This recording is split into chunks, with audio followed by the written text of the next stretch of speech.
Wali Kota Ambon lantik Kepala Negeri Hutumuri masa jabatan 2020-2026. Wali Kota Ambon Richard Lohanapesi melantik dan mengambil sumpah jabatan Kepala Pemerintahan Negeri Hutumuri definitif Freddy Was pada jabatan 2020-2026 setelah melalui proses panjang penetapan mata rumah parentah negeri tersebut di Balai Kota Ambon. Wali Kota Ambon Richard Lohanapesi saat menyampaikan sambutan di acara pelantikan pada Jumat 20 Maret menjelaskan proses pelantikan beberapa kepala pemerintahan desa dan negeri-negeri adat definitif di Kota Ambon mengalami keterlambatan. Hal ini karena pemerintah kota tidak mau melakukan kesalahan tentang struktur pemerintahan adat di desa dan negeri-negeri adat di Kota Ambon. Untuk itu pemerintah kota mengambil kebijakan dengan menetapkan peraturan-peraturan negeri sehingga saniri negerilah yang bertanggung jawab untuk merumuskan peraturan negeri tersebut. Dengan demikian, perlahan namun pasti pelantikan kepala negeri dapat dilakukan secara benar. Lohanapesi mengatakan pelantikan kepala negeri Hutumuri dapat dilaksanakan sekarang ini karena saniri negeri Hutumuri dapat melaksanakan pekerjaan yang cukup serius dalam menata dan membenahi seluruh infrastruktur adat yang ada di negeri tersebut. Hutumuri, kata wali kota, memiliki dua mata rumah parenta, Was Patio Soin dan Tehu Piori, dan melalui kesepakatan bersama saniri negeri, mata rumah Was diberikan kesempatan pertama untuk memimpin negeri Hutumuri periode ini.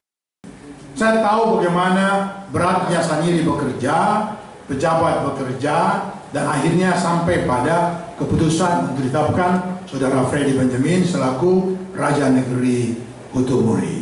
Walaupun sampai dengan hari-hari kemarin masih ada keberatan ataupun tanggapan dari keluarga.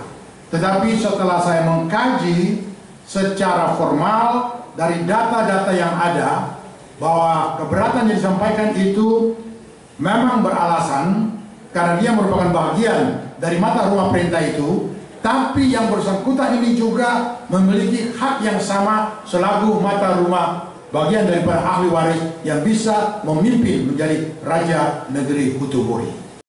Lebih lanjut dikatakan wali kota, saat ini pemerintah Kota Ambon telah memiliki referensi yang sangat akurat tentang seluruh mata rumah parentah di desa dan negeri-negeri adat yang ada di Kota Ambon maupun di keseluruhan desa dan negeri-negeri adat di Pulau Ambon. Oleh karena itu, Lohanapesi menambahkan jika nantinya ada saniri yang mengajukan penetapan kepala negeri adat yang tidak sesuai dengan aturan mata rumah parentah negeri tersebut, maka pemerintah kota akan terus melakukan pendampingan dan memberikan pertimbangan kepada saniri negeri untuk tidak membuat kesalahan pada generasi yang akan datang.